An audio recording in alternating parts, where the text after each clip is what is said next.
pobres de espírito, bem-aventurados aqueles que choram, bem-aventurados aqueles que são mansos, bem-aventurados os que têm fome de justiça, porque deles é o reino, serão consolados, herdarão a terra, serão saciados, deles é o reino.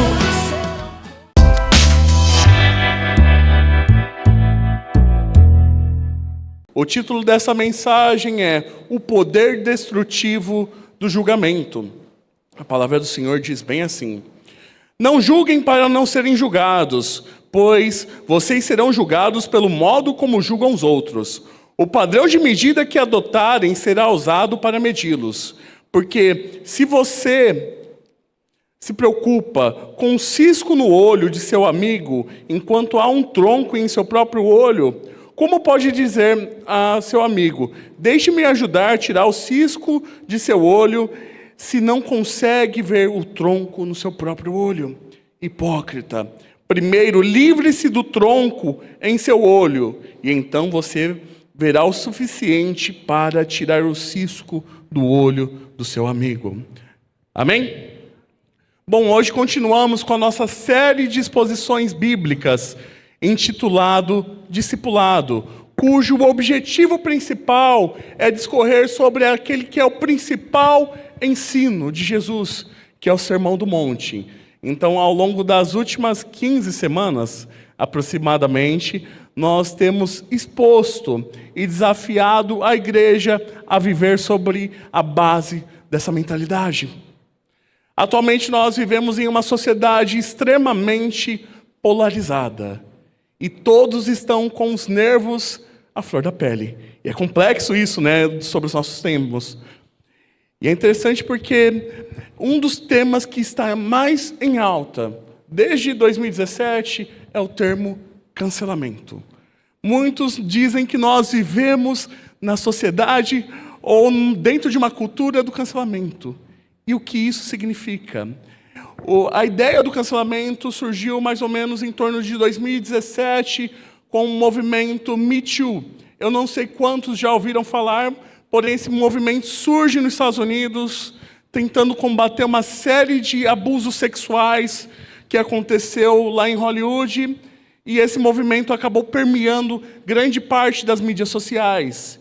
Então esse movimento ele surge para tentar cancelar ou tirar a voz daqueles abusadores. O grande problema é que essa cultura acabou perdendo um pouco do controle. Hoje em dia, a ideia do cancelamento não está mais baseada somente nessas questões éticas de abusadores. Hoje em dia, qualquer pessoa, por pensar de forma diferente, por crer de uma forma diferente, ela é cancelada. Ela sofre um tipo de lixamento virtual porque ela quer expor a sua forma de pensar. Basta observar a última semana com o assassinato lá do Charlie Kirk, lá nos Estados Unidos. Ele é morto por conta de uma pessoa que pensava diferente. O linchamento da rede social não foi mais suficiente. Então, as pessoas tiraram a vida daquele rapaz porque ele cria uma ideologia, ele tinha uma fé diferente daquelas outras pessoas. Então, nós vivemos nesse mundo extremamente hostil, onde todos se acham no direito de julgar porque tem um aparelho celular na palma das suas mãos. E é complexo a gente pensar sobre isso, porque este é o reflexo dos dias atuais. Todo mundo se sente à vontade para julgar. Todos se sentem no direito de comentar sobre a vida alheia. Não é somente naquela época de Copa do Mundo, né? Geralmente, em época de Copa do Mundo, todo mundo vira técnico da seleção. A pessoa não acompanha nenhuma vez o jogo do time, porém, a pessoa, no dia do jogo da seleção, ela quer saber mais que o Ancelotti. Quer saber quem escala, quem tira. Basta ver o Mundial de Clubes agora, né, Odair? Quantas pessoas que estavam querendo mandar no Felipe Luiz lá no Flamengo? Então, todo mundo é especialista. Ano de eleições, todo mundo vira cientista político. Formado aonde? No Facebook e no Instagram. E é complexo, né? E no Twitter. O problema é que todos se sentem nessa liberdade de querer questionar e dar um pitaco sobre a vida de alguém. O problema é que a Bíblia nos exorta a sairmos desse campo. Não é nosso direito julgar e dizer quem deve ou quem merece ter a salvação de Deus. É interessante porque nos dias atuais a ascensão da cultura do cancelamento tem ganhado cada vez mais forças, onde nós temos visto pessoas sendo julgadas publicamente por aquilo que elas acreditam. Embora essa terminologia sobre a cultura do cancelamento seja nova, ela seja de 2017, a Bíblia fala um pouco sobre isso. A Bíblia fala que a cultura do cancelamento existe desde que o pecado entrou no mundo. Gênesis 3 vai falar um pouco sobre isso. Quando nós vemos Adão e Eva no paraíso, após comerem o fruto proibido. E qual que foi a primeira coisa que Adão fez? Foi tentar cancelar Eva. Adão, Eva, o que vocês fizeram? Deus, a culpa é da mulher que você me deu. Então Adão, ele responsabiliza a mulher, ele culpa a Deus, porém ele não assume a sua própria responsabilidade. Ele julga, ele condena o outro só por conta de um ato. E que ato horrível, né? E hoje em dia a gente paga por conta da atitude deles, mas todos permeiam sobre isso. Então, ao longo da história, todos sofrem, ou sofreram, ou vão sofrer por conta de julgamentos. Basta observar a história de Galileu. Galileu foi morto por dizer que a terra era redonda. E é uma das grandes marcas e tristeza da história do cristianismo. Uma pessoa foi condenada por dizer aquilo que era óbvio. Então, não compete a nós julgarmos ou tentarmos cancelar. Compete a nós em confiarmos literalmente em Deus. Eu concordo muito com o Brent McCartney, em seu livro Pirâmide de Sabedoria, quando ele diz bem assim: no nosso mundo tem cada vez mais informações, porém cada vez menos sabedoria. Mais dados e menos clareza. Mais distrações e menos quietude. Mais se sabe de tudo, porém menos ponderações. Mais julgamentos, porém menos observações. Mais diversões, porém menos alegria. Há mais, porém somos menos. Todo mundo tem um megafone, mas ninguém tem um filtro. Infelizmente, devido ao advento das mídias sociais, todo mundo, ou todos, sofrem por essa questão de uma falta de filtro. Muitos dão até a desculpa que são ansiosos para poder responder a sua grosseria. Ah, não, eu vi isso daí, eu já comentei, eu fui grosseiro, eu tentei acabar com a reputação porque aquilo me subiu à flor da pele. Meu irmão, isso é pecado. Isto é julgamento. Então, a maior dificuldade dos nossos tempos é que essas tensões, elas saem do campo virtual e entram para o campo da fé. Dentro do campo da fé, pessoas são perseguidas, pessoas são canceladas, pessoas são abusadas por conta de julgamentos. Durante os últimos anos, a gente viu um grande racha na igreja brasileira. Basta observar o último censo do IBGE. Segundo o último censo do IBGE, nós deveríamos ter pelo menos quase 40% de cristãos evangélicos no Brasil. E atualmente nós temos somente 27%. E o maior reflexo disso tudo é que, por conta da polarização, por conta do julgamento, as pessoas pararam de vir à igreja. Então nós precisamos urgentemente voltar aos princípios bíblicos e refletirmos à luz da Bíblia sobre aquilo que Jesus nos ensina.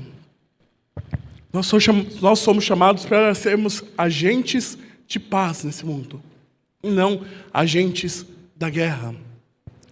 Paulo, lá em Coríntios, fala que nós somos chamados ao ministério da reconciliação. E porque nós somos chamados ao ministério da reconciliação, nós devemos levar a mensagem daquele que é o caminho, a verdade e a vida para os outros. Portanto, hoje eu quero refletir com vocês em 3 pontos sobre o poder destrutivo do julgamento.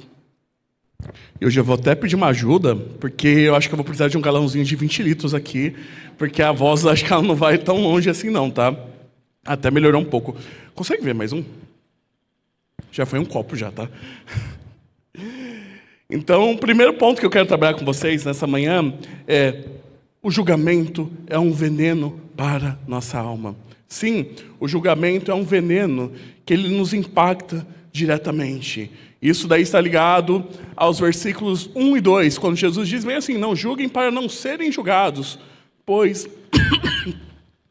vocês serão julgados pelo modo como julgam os outros. O padrão de medida que adotarem será usado para medi-lo. Uma das maiores tentações dos nossos tempos está ligado ao campo do julgamento. E todo mundo julga. Basta você ligar a TV. Basta você ficar assistindo um pouquinho do Datena ou do Cidade Alerta, que você já conclui ou já tem uma ideia traçada. Basta observar essas questões e você começa a ficar totalmente assustado e aterrorizado por conta de... Eita, o negócio vai voar. Por conta de um julgamento ou por conta de uma outra notícia. Então, basta você acessar essas informações na TV que você fica horrorizado. Quantos aqui que não veem um assalto e já querem condenar a pessoa a uma pena de morte, a uma prisão perpétua ou outras questões? Ou mesmo em jogos de futebol. Você vê uma atitude de uma pessoa e você tenta condenar aquele jogador por uma forma totalmente errada que ele se comportou em campo. Então nós vivemos essa base e o tempo todo criamos juízo sobre outras pessoas. A grande questão sobre tudo isso é correto confrontar ou julgar outras pessoas? Ao longo das próximas 2 semanas, nós vamos falar um pouco sobre isso. Hoje nós vamos falar sobre o julgamento e na próxima semana nós vamos continuar com esse texto, falando sobre a questão de não darmos pérolas aos porcos. Qual que é o nosso limite sobre tudo isso? Nos últimos anos, o texto de Mateus 7, do 1 ao 2, tem se tornado uma muleta para as pessoas. Muitas pessoas têm utilizado esse texto para dar desculpas da forma que ela vive ou de um comportamento moral e ético distorcido. Você não pode me julgar. O próprio Cristo fala que ninguém pode julgar. Se o próprio Cristo fala que ninguém pode julgar, quem que é você para poder julgar o outro? Mas eu tenho uma péssima notícia. A Bíblia não está falando sobre isso. A Bíblia não está te dando uma carta branca para você pecar. Pelo contrário, a Bíblia está te chamando para você colocar seus 2 pés no chão e compreender sobre a soberania de Deus sobre tudo isso. Conforme nós falamos nas últimas semanas, Jesus ele não estava discursando somente para os seus discípulos. Ele estava discursando para uma grande multidão. Tinham fariseus, mestres da lei e pessoas comuns. Tanto os mestres da lei quanto os fariseus, eles eram responsáveis sobre a condução ética e moral de toda Jerusalém durante o 1º século. Eles ditavam aquilo que era certo e errado com base nas Escrituras e com base na lei de Moisés. Porém, quando Jesus diz, não julguem para não serem julgados, ele está dizendo que nós não devemos condenar ninguém. Nós não temos o papel de condenar ou julgar o outro. É interessante porque essa palavra julgamento, ela está falando sobre aquele que é o legislador moral do mundo. Aquele que julga, muitas vezes se coloca na condição de Deus, tentando usurpar aquele lugar de soberania que pertence somente a Deus. E essa é uma das grandes complexidades de tudo. Somente Deus tem o poder para julgar tudo. Somente Deus tem o poder de dizer quem vai para o céu ou quem vai para o inferno. Não cabe a nós afirmarmos quem deve ser salvo ou não. O problema é que muitas vezes nós não seguramos a nossa língua. Nós temos uma boca grande e queremos despejar tudo aquilo que está contido no nosso coração. E a gente vive em uma época onde a gente pensa muitas vezes que as palavras não matam, porém as palavras ferem, as palavras destroem vidas. Quantas pessoas que estão fora da igreja hoje, que saíram por conta de uma palavra distorcida, por conta de um julgamento, por conta de uma mentira. Eu conheço N pessoas que estão fora hoje em dia por conta desse impacto negativo de um julgamento. Eu mesmo já sofri sobre isso. Eu lembro quando eu tinha 18 anos, eu fui servir em um ministério e a pessoa chegou para mim: você é burro? Você não sabe fazer isso? Nunca mais, por conta de um julgamento de uma pessoa. Isso que era o primeiro dia servindo. Nunca mais eu quis voltar na igreja. Eu nunca mais quis. O problema é que muitas pessoas saem por conta de uma fofoca, por algo que é distorcido. E a gente fala: não, tá tudo ok, é tudo bonito. Eu tenho direito, eu estou servindo a Deus, então eu posso usar minha língua para falar do jeito que eu quero. E quantas vezes que a gente faz isso? A gente julga o tempo todo. Nós julgamos até mesmo por um olhar.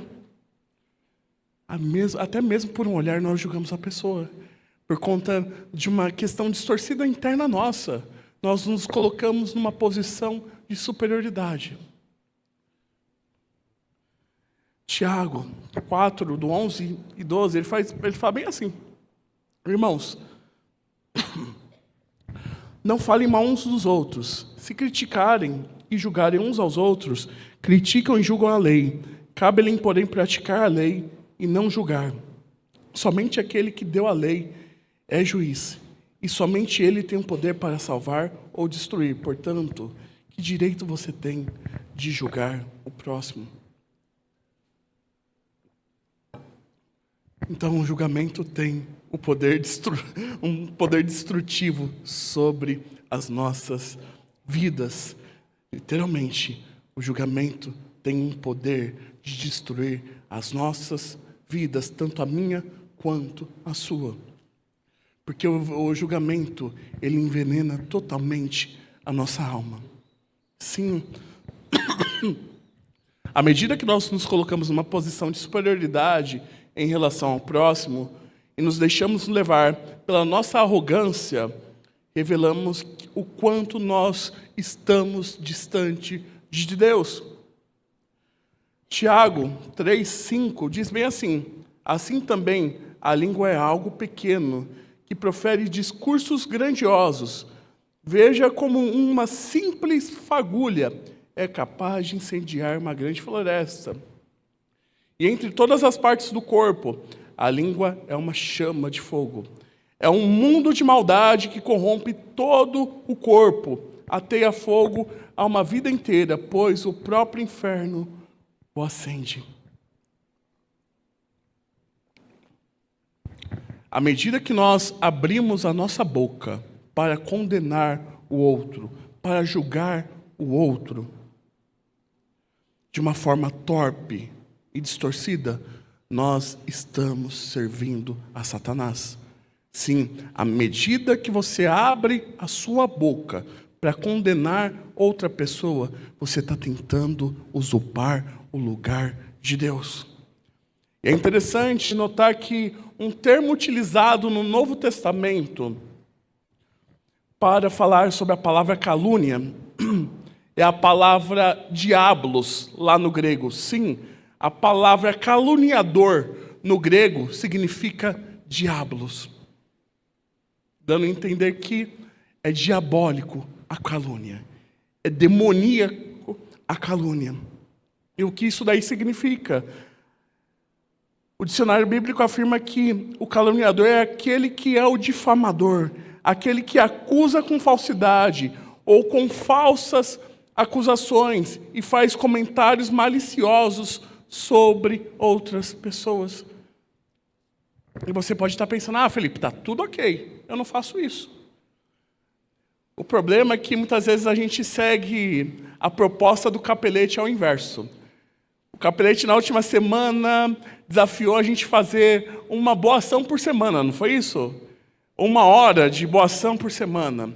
E o problema é que muitas vezes a gente segue e faz isso daí totalmente no contrário. A gente faz 1 hora de oração ou de uma fofoquinha gospel. Irmão, deixa eu te contar uma coisa. Só para você orar. Tá vendo fulano de tal? Ele adulterou. Que miserável. Tá vendo ali mas é só ora, tá? Deixa tudo light. E muitas vezes a pessoa monta até ciclos de oração só para fazer fofoca. Mas eu creio que não é o nosso caso. Porém, muitas pessoas espiritualizam a fofoca. As pessoas tentam espiritualizar aquilo que é errado e tentam dar um nomezinho bonito. Irmão, se a pessoa chega para você para fazer uma fofoca, corta, tira, chama a outra pessoa que é o que está sendo afetado para resolver esse problema. Não tente alimentar isso. O problema é que muitas vezes nós alimentamos essa sede porque nós queremos receber essa informação também. E a nossa função não cabe a julgar, não cabe a medir a falha do outro.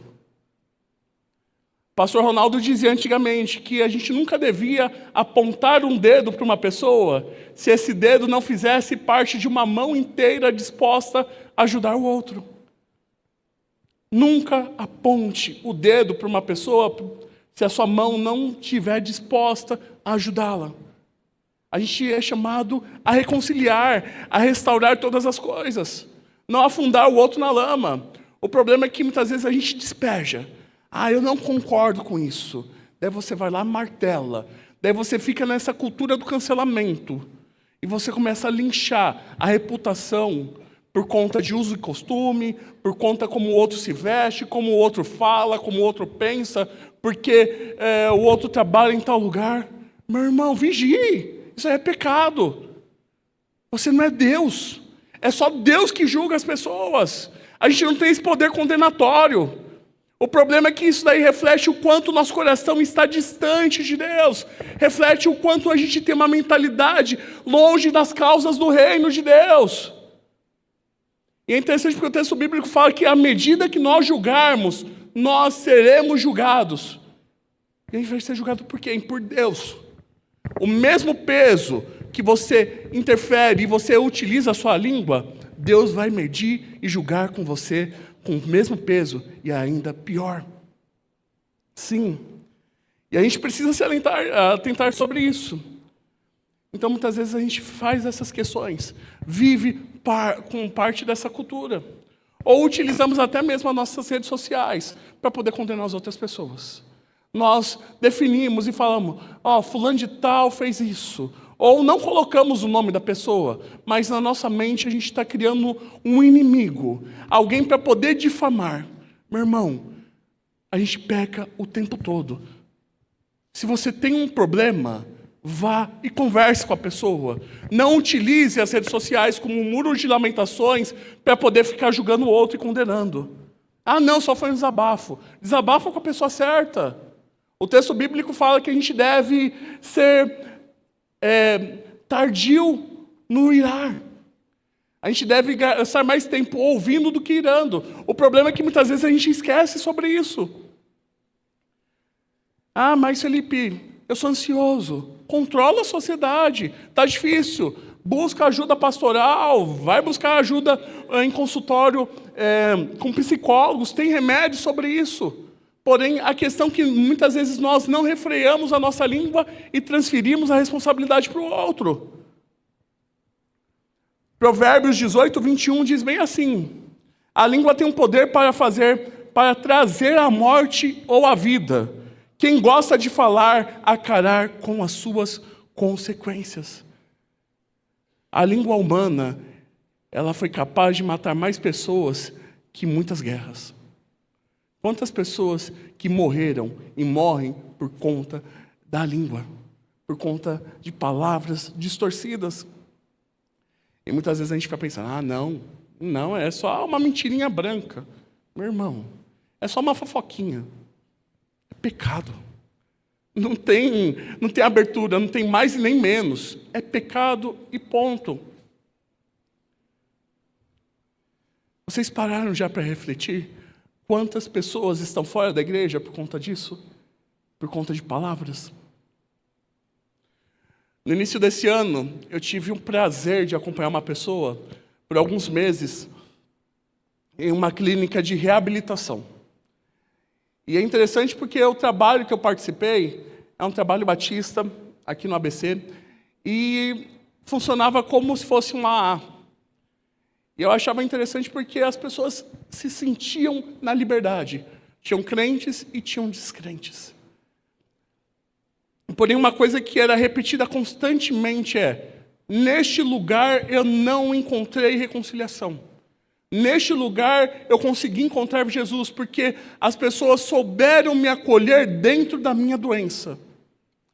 A grande dificuldade é que muitas vezes a gente não sabe acolher o outro dentro da doença dele, dentro da miséria dele.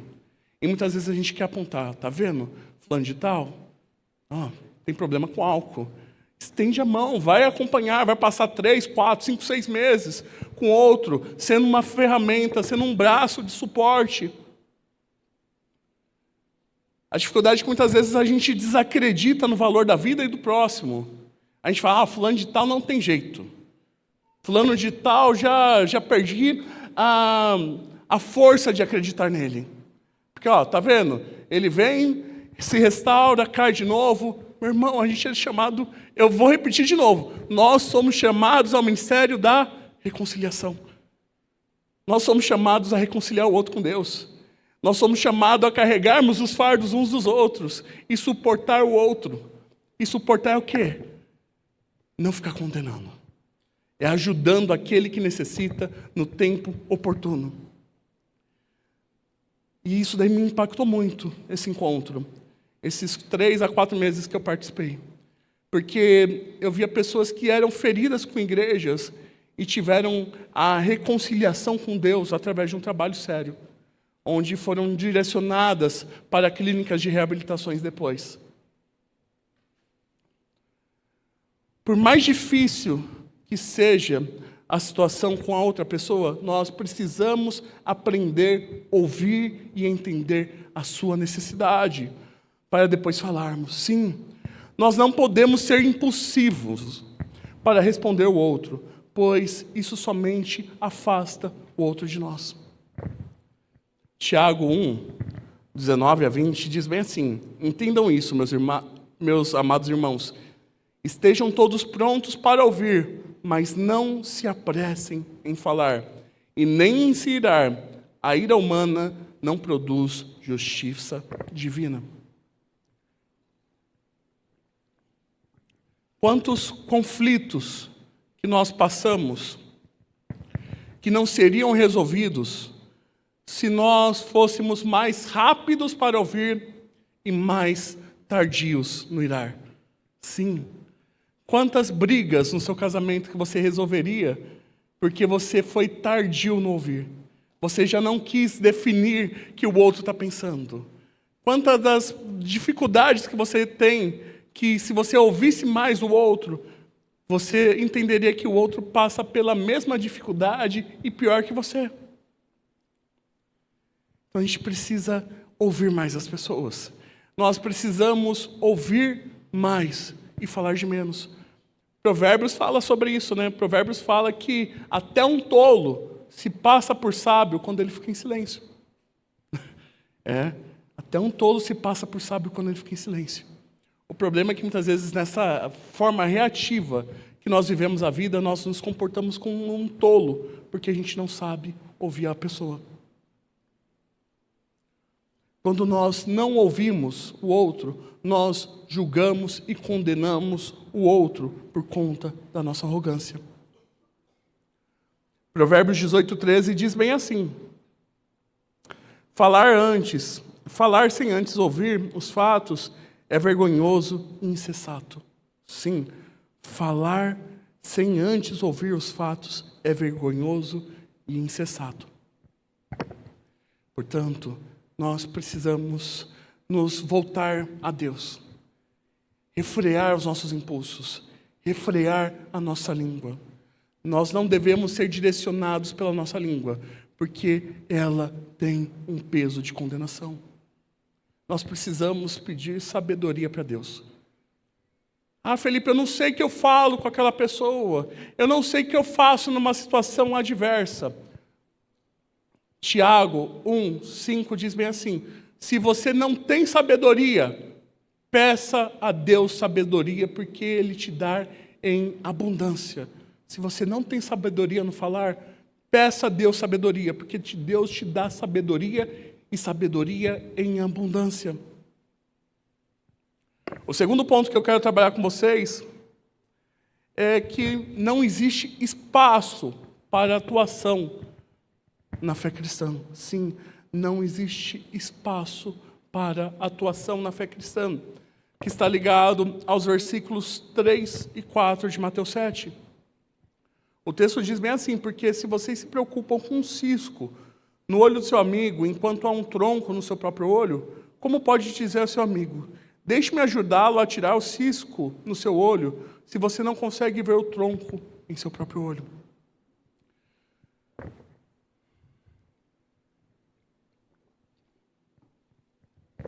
Nos versículos iniciais, nós vimos que o julgamento é uma tentativa de usurparmos a posição divina de Deus. E nós não devemos condenar ninguém. Porém, nos versículos em diante, nós vemos que Cristo expõe a nossa hipocrisia, e principalmente dentro do campo religioso. Sim, Cristo expõe a hipocrisia do ser humano, porque muitas vezes a gente passa batido.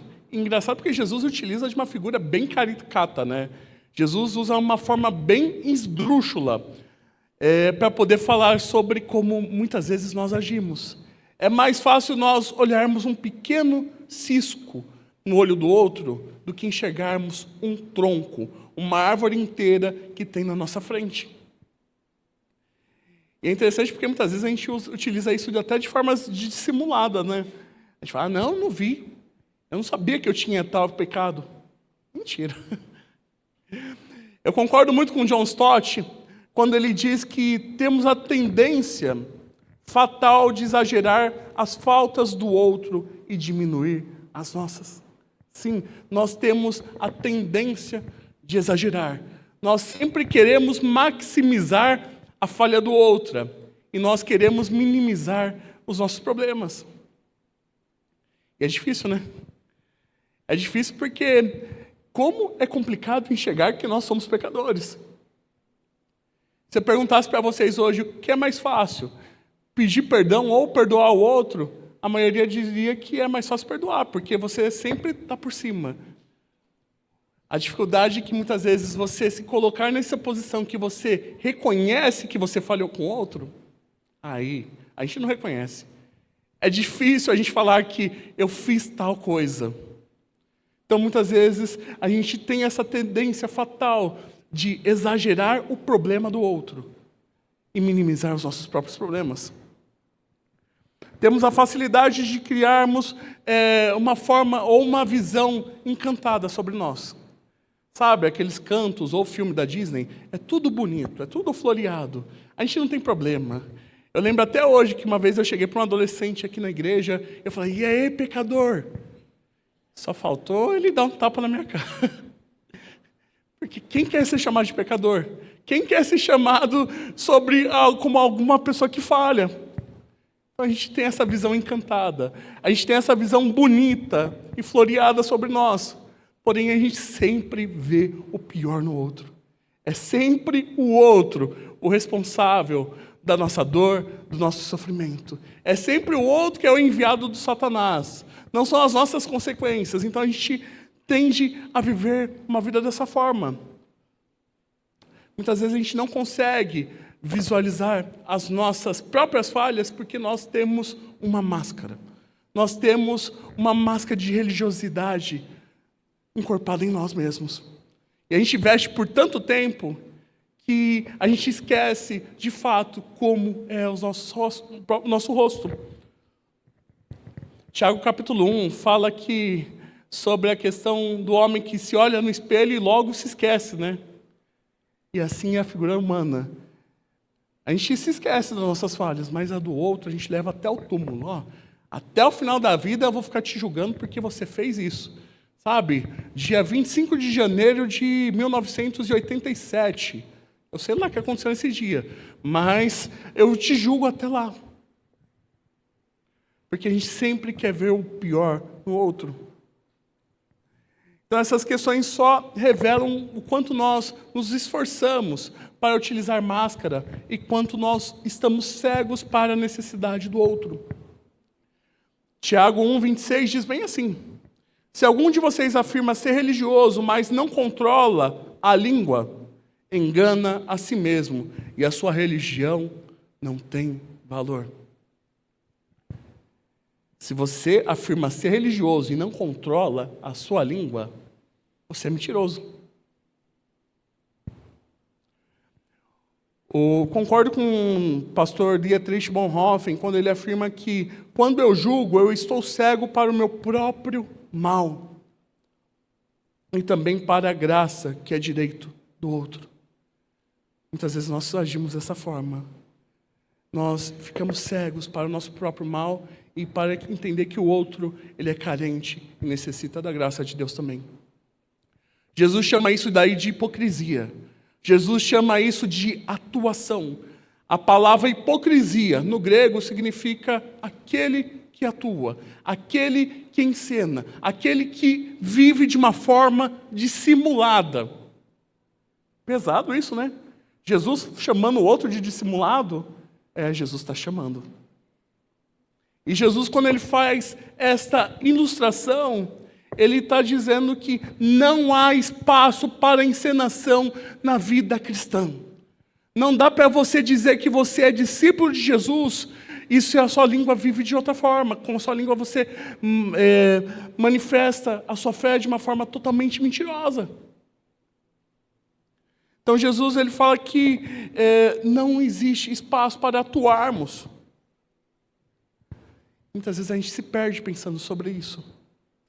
Nós nos perdemos julgando o outro. Até eu mesmo faço isso. Quantas vezes que eu já me perdi assistindo a TV e falo, nossa, que miséria, que coisa é essa? Todos vivem sobre isso. E a vida cristã é o tempo todo uma chamada a voltar à rota, né? É aquele recalculando a rota do GPS. Que a gente precisa estar em sintonia com Deus. O problema é que o nosso orgulho não deixa. O orgulho do ser humano não deixa, muitas vezes, ele voltar para esse caminho de Deus. E o orgulho, ele acaba infectando a nossa visão de Deus e do próximo. Fazendo nós vermos o outro somente através de uma lente distorcida, a ponto de nos distanciarmos de Deus e do outro. Portanto, nós precisamos compreender que o orgulho, ele é a causa primária de todos os pecados. Aquele que julga, ele tem um orgulho bem elevado. Seu orgulho é bem elevado totalmente. O teólogo Jonathan Edwards, discorrendo sobre o orgulho, ele traçou alguns pontos que eu quero poder partilhar com vocês.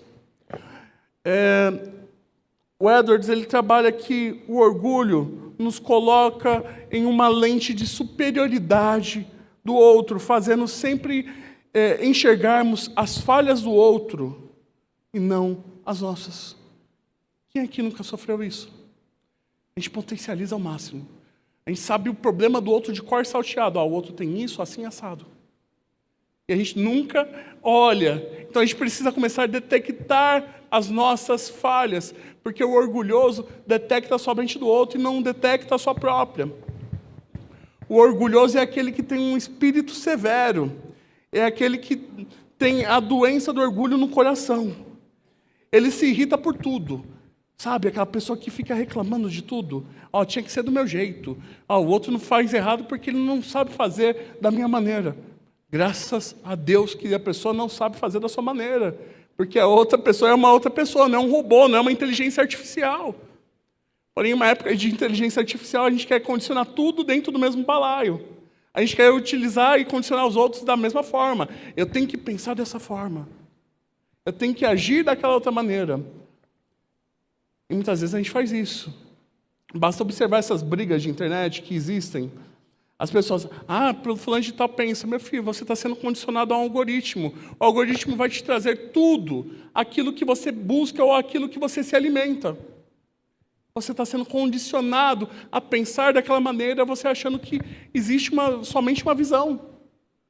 E não existe, existem outras visões diferentes da sua. Então, o orgulhoso é alguém que tem um espírito severo.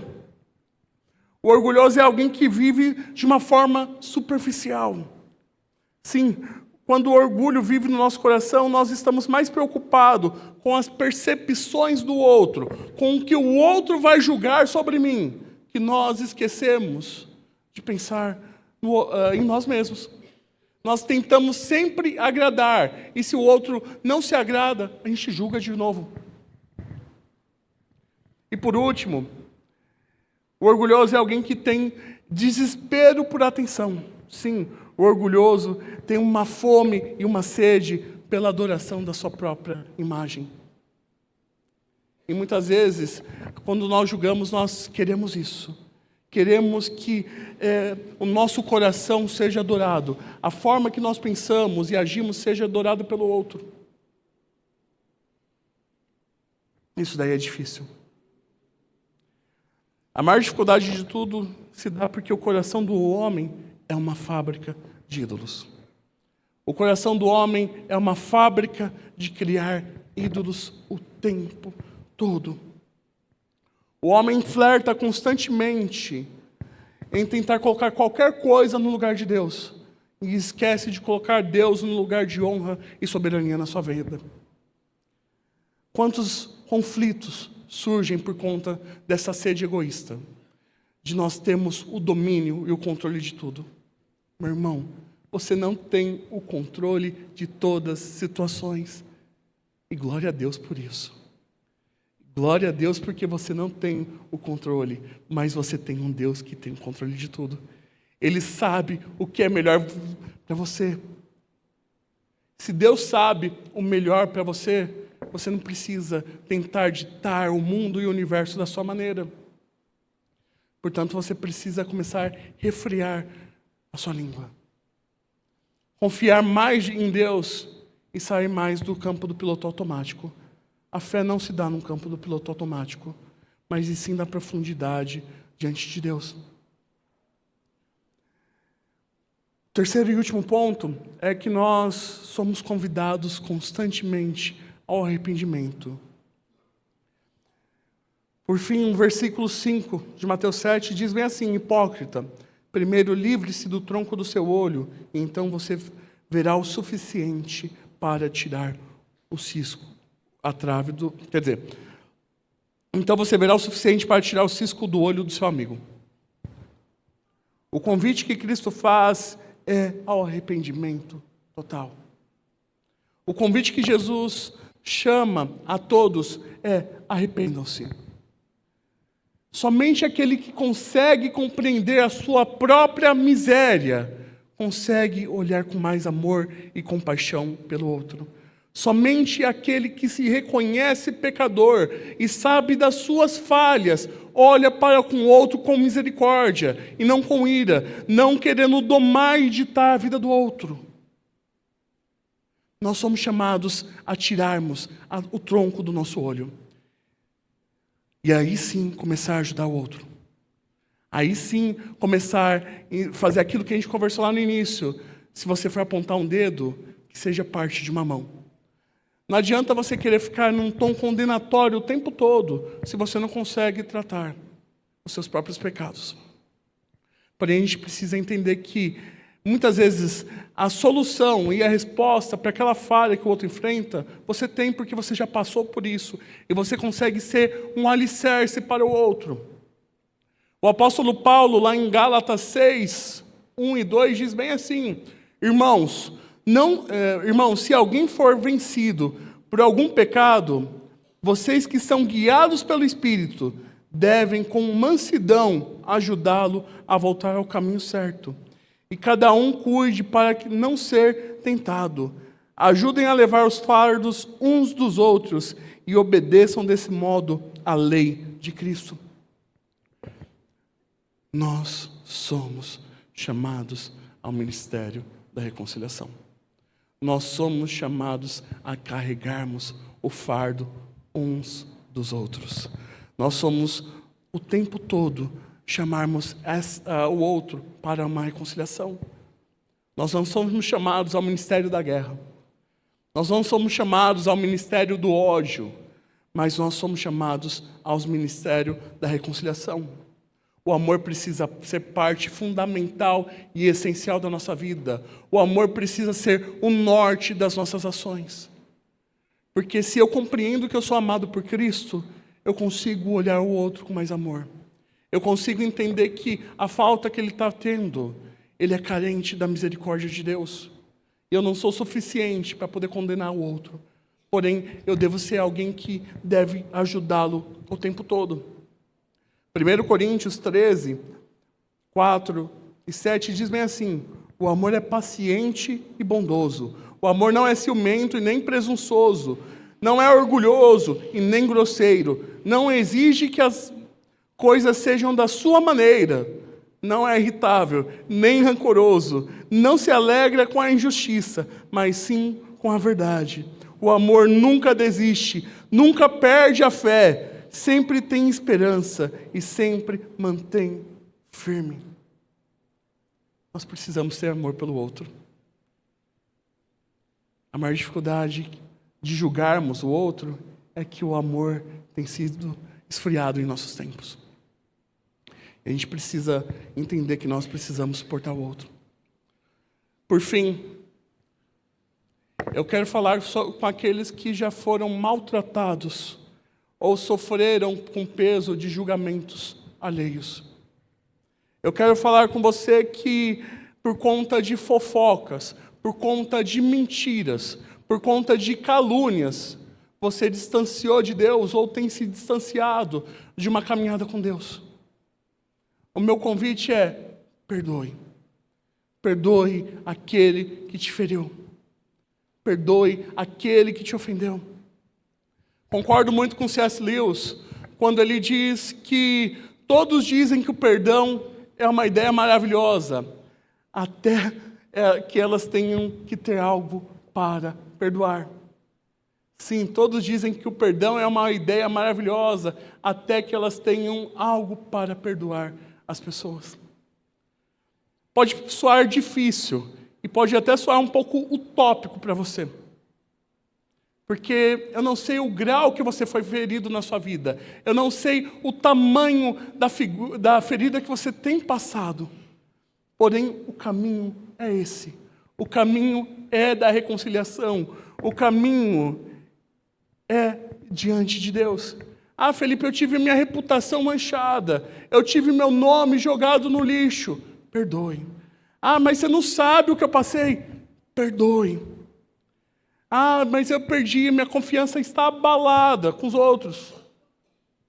Perdoe. Cristo, Ele está mais preocupado em forjar o caráter dele em você do que Ele está preocupado com a sua reputação. O próprio Deus, o próprio Cristo, que nós falamos que pede para a gente não julgar, nem condenar o outro, Ele foi julgado.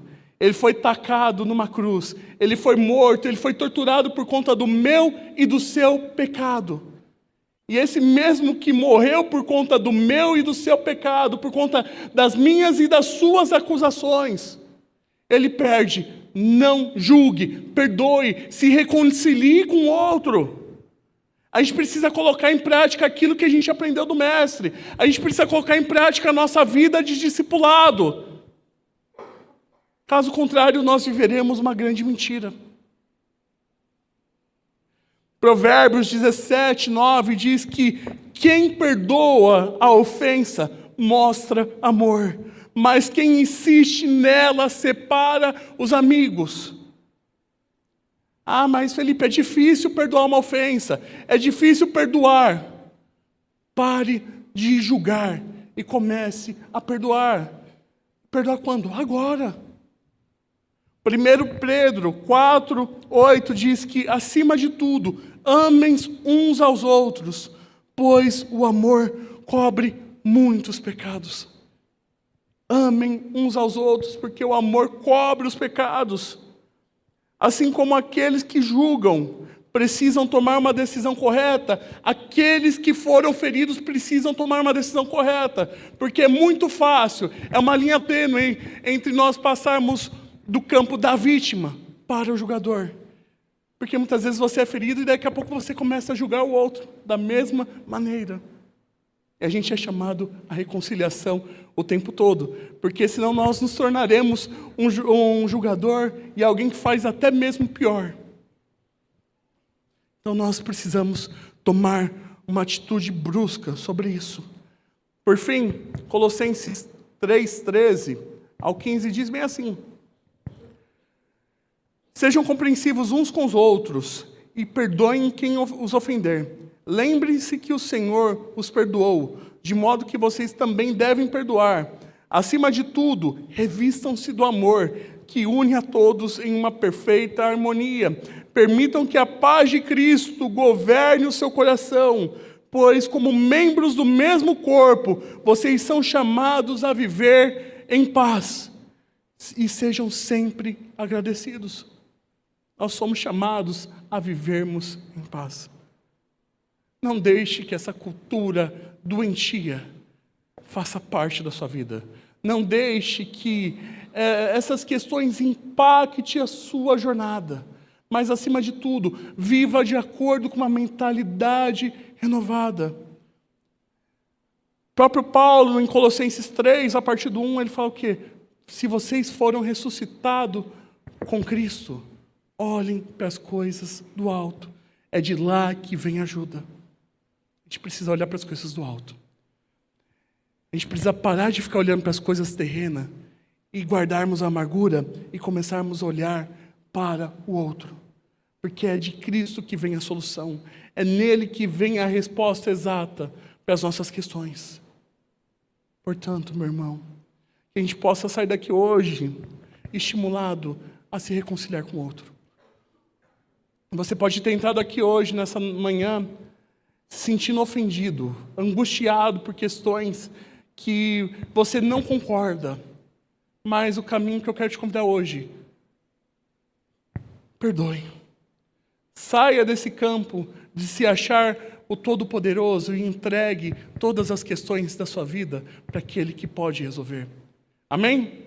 Eu queria convidar você para fechar seus olhos nesse momento.